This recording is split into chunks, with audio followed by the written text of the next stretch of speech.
अथ प्रथमोऽध्यायः। धृतराष्ट्र उवाच धर्मक्षेत्रे कुरुक्षेत्रे समवेताः युयुत्सवः मामकाः पाण्डवाश्चैव किमकुर्वत संजय।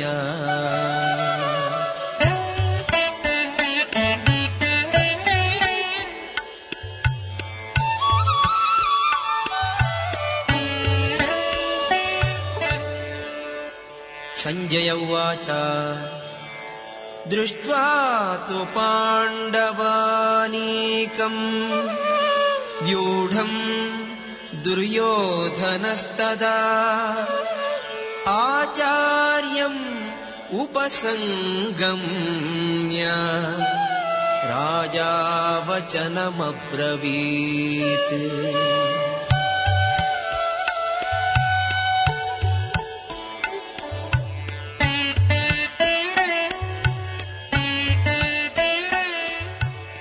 पश्यैताम् पाण्डुपुत्राणाम् आचार्य महते चमूम् व्यूढाम् द्रुपदपुत्रेण तव शिष्येण धीमता।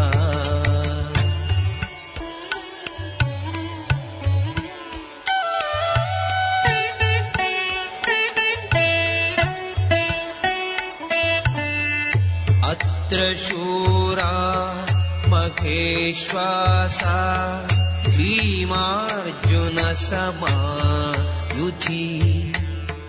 युयुधानो विराटश्च द्रुपदश्च महारथः।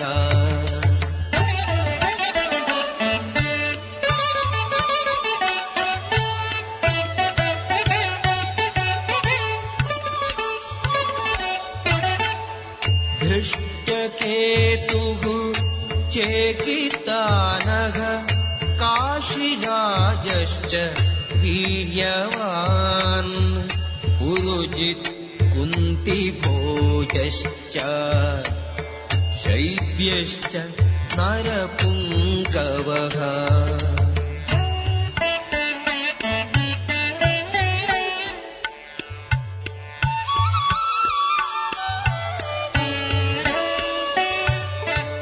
युधामन्युश्च विक्रान्त उत्तमौजाश्च वीर्यवान् सौभद्रो द्रौपदेयाश्च सर्व एव महारथाः।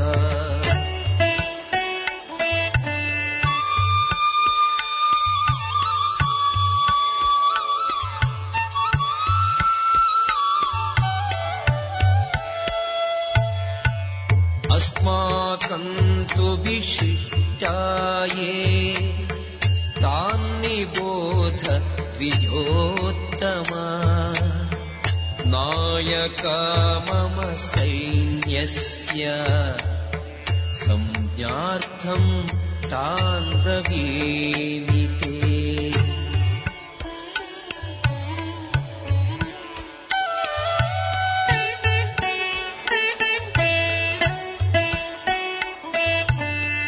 भवान् भीष्मश्च कर्णश्च कृपश्च समितिञ्जयः अश्वत्थामा विकर्णश्च सौमदत्तिः तथैव च।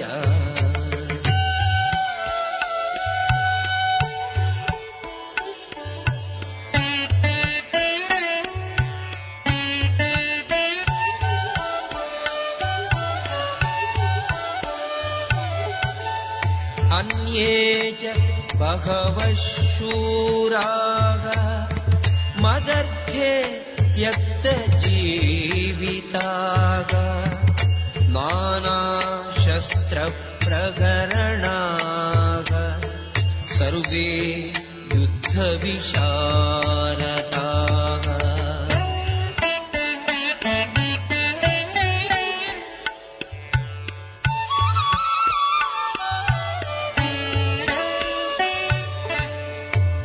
अपर्याप्तं तदस्माकं बलं भीष्माभिरक्षितम् पर्याप्तं द्विदवेतेषां बलं भीमाभिरक्षितम्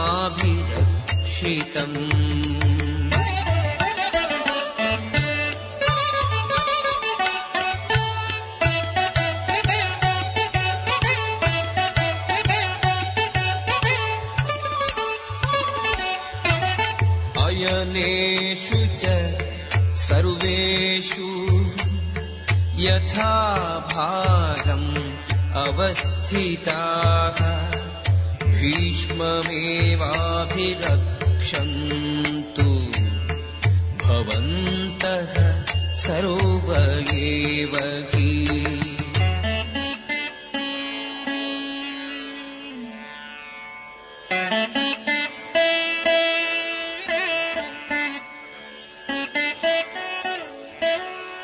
तस्य सञ्जनयन् हर्षम् कुरु वृद्धः पितामहः सिंहनादम् विनद्योच्चैः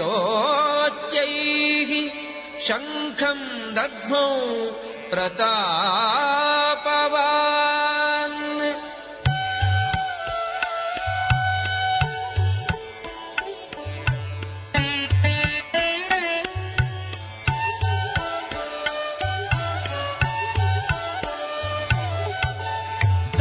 शङ्खाश्च धैर्यश्च पणवानक गोमुखाः सहसैवाभ्यहन्यन्त सशब्दः तुमुलोऽभवत्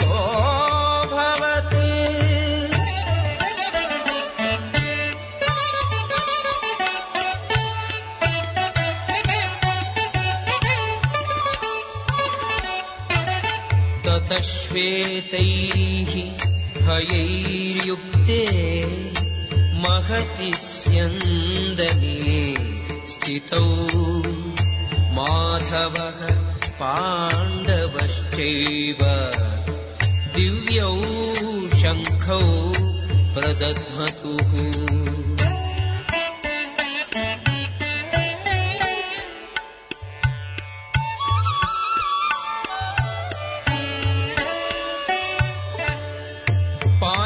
जन्यम् हृषीकेशो देवदत्तम् धनञ्जयः पौण्ड्रम् दद्मौ महाशङ्खम् भीमकर्मा नृपोदरः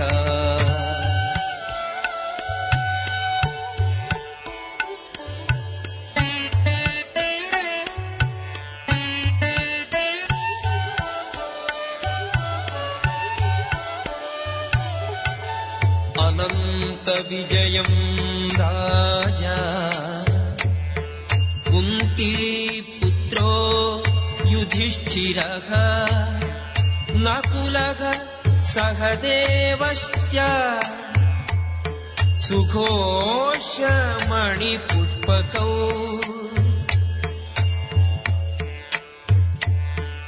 काश्यश्च परमेश्वासः शिखण्डी च महारथः धृष्टद्युम्नो विराटश्च सात्यकिश्च पराजितः द्रुपदो द्रौपदेयाश्च सर्वशः पृथिवीपते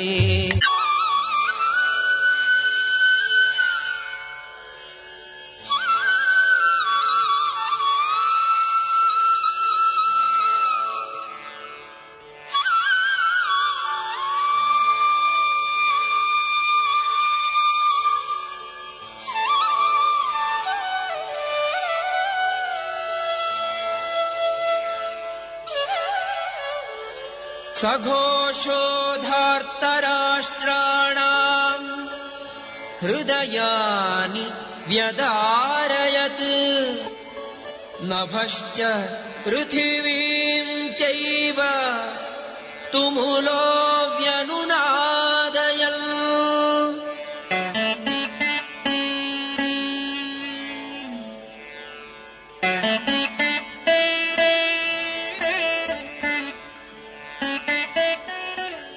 अथ व्यवस्थितान् दृष्ट्वा धार्तराष्ट्रान् कपिध्वजः प्रवृत्ते शस्त्रसम्पाते धनुरुद्यम्य पाण्डवः हृषीकेशं तदा वाक्यम् इदम् आह महीपते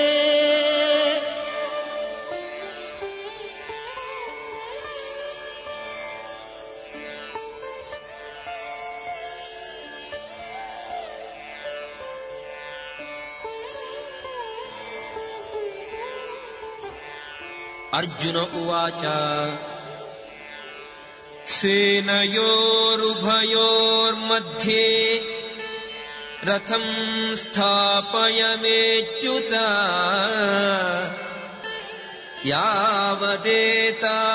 यावदेतान्निरीक्षेऽहं योद्धुकामान् अवस्थितान् कैर्मया सह योद्धव्यम् अस्मिन् रणसमुद्यमे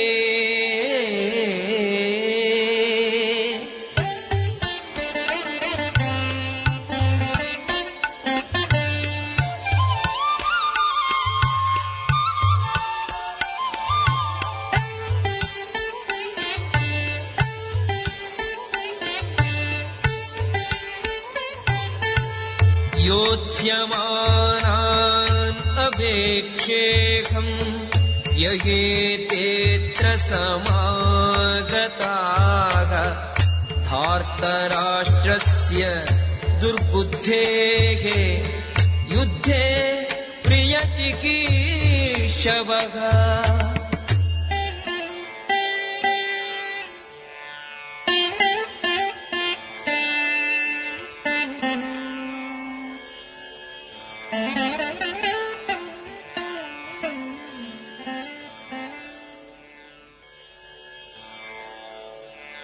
संजय उवाच एवमुक्तो हृषीकेशो गुडाकेशेन भारत सेनयोरुभयोर्मध्ये स्थापयित्वा रथोत्तमम्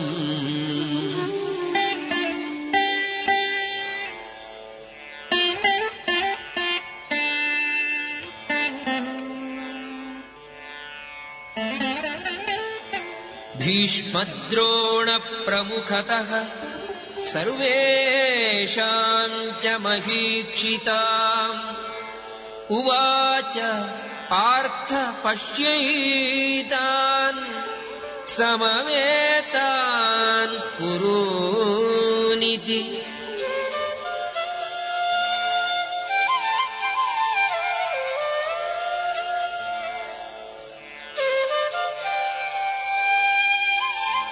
तत्र पश्य स्थितान् पार्थः पितॄनथ पितामहान् आचार्यान् मातुलान् भ्रातॄन् पुत्रान् पौत्रान् सखींस्तथा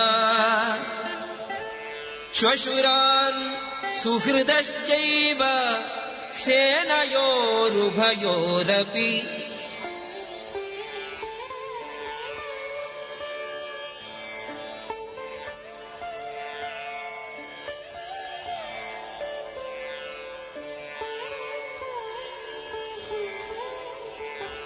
तान् समीक्ष्य स कौन्तेयः सर्वान् बन्धूनवस्थितान् कृपया परयाविष्टो विषीदन्निदमब्रवीत्।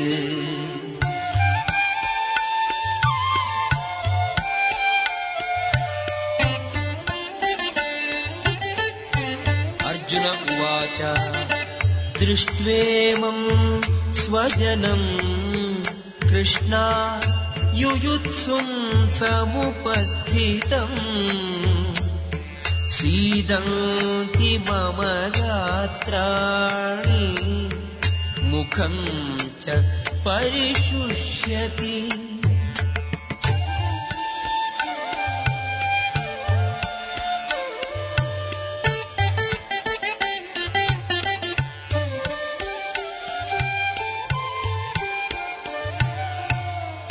वेपतुश्च शरीरे मे रोमहर्षश्च जायते गाण्डीवं स्रंसते हस्तात् त्वच्चैव परिदह्यते।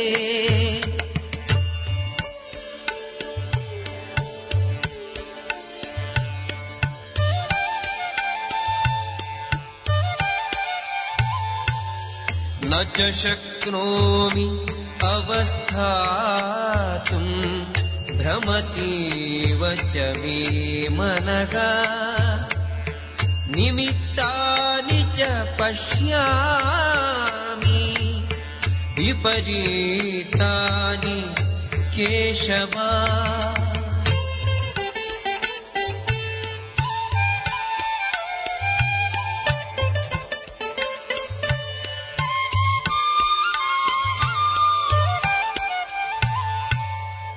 न च श्रेयोनुपश्यामि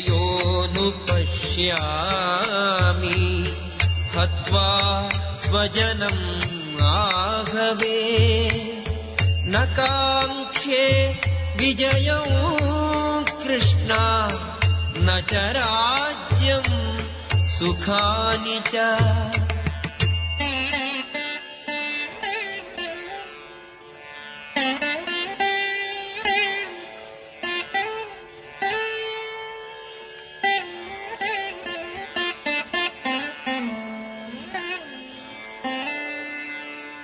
किन्नो राज्येन गोविन्द किं भोगैः जीवितेन वा येषामर्थे काङ्क्षितं नो राज्यं भोगाः सुखानि च। त इमेव स्थिता युद्धे प्राणां त्यक्त्वा धनानि च आचार्याः पितरः पुत्राः तथैव च पितामहाः मातुलाः श्वशुराः पौत्राः श्यालाः सम्बन्धिनस्तथा एतान्न हन्तुमिच्छामि घ्नतोऽपि मधुसूदन अपि त्रैलोक्यराज्यस्य हेतोः किं नो मही कृते। निहत्य धार्तराष्ट्रान्नः का प्रीतिः स्यात् जनार्दन।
तस्मान् हत्वैतान् आततायिनः तस्मान्नार्हावयम् हन्तुम् धार्तराष्ट्रान् स्वबान्धवान् स्वजनम् हि कथम् हत्वा सुखिनः स्याम माधव।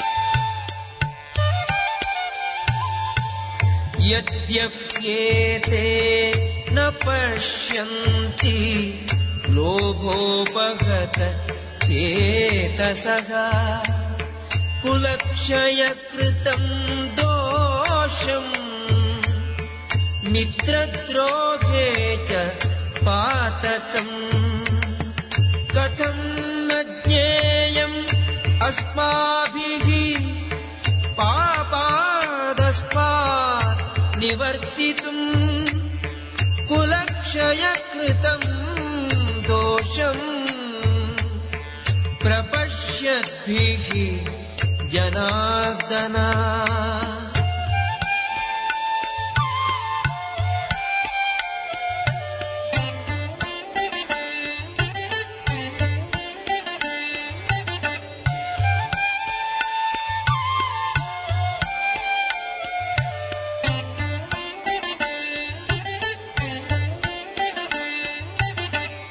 कुलक्षये प्रणश्यन्ति कुलधर्माः सनातनाः धर्मे नष्टे कुलम् कृत्स्नम् अधर्मोऽभिभवत्युता।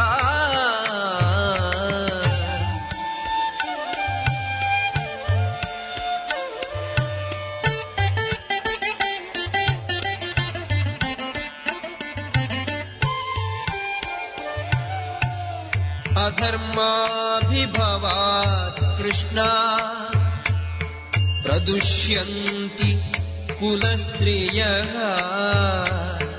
स्त्रीषु दुष्टासु वार्ष्णेय जायते वर्णसङ्करः।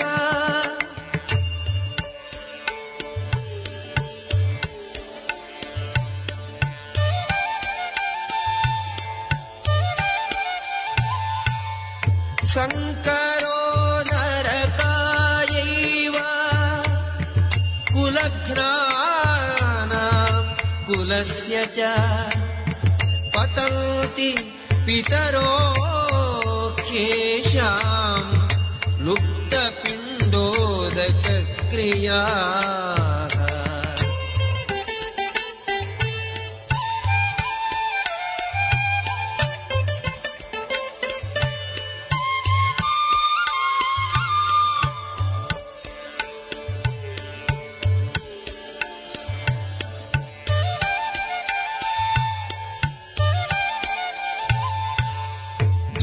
दोषैरेतैः कुलघ्नानाम् वर्णसङ्करकारकैः उत्साद्यन्ते जातिधर्माः कुलधर्माश्च शाश्वताः।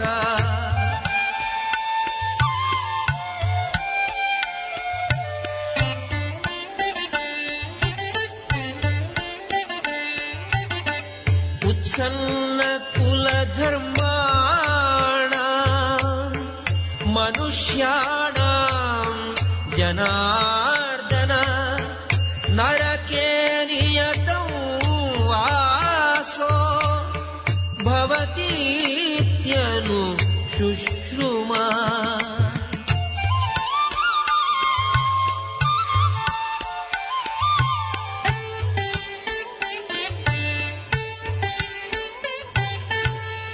अहोबत महत्पापम् कर्तुम् व्यवसायिनः ग्रसिता वयम् यद्राज्यसुखलोभेन हन्तुम् स्वजनम् उद्यताः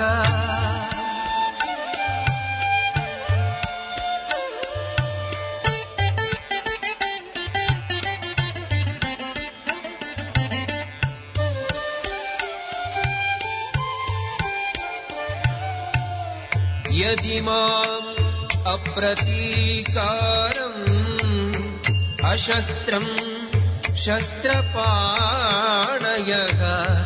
धार्तराष्ट्रा रणे हन्युः तन्मे क्षेमतरम् भवेत्।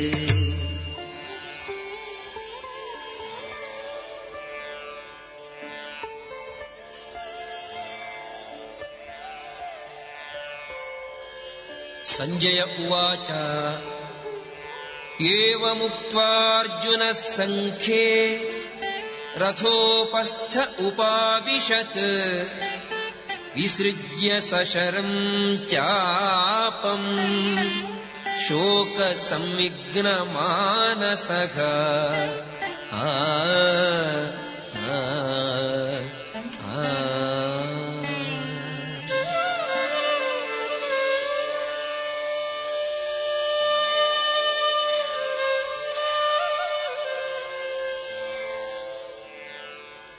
ॐ तत्सदिति श्रीमद्भगवद्गीतासु उपनिषत्सु ब्रह्मविद्यायाम् योगशास्त्रे श्रीकृष्णार्जुनसंवादे अर्जुनविषादयोगो नाम प्रथमोऽध्यायः।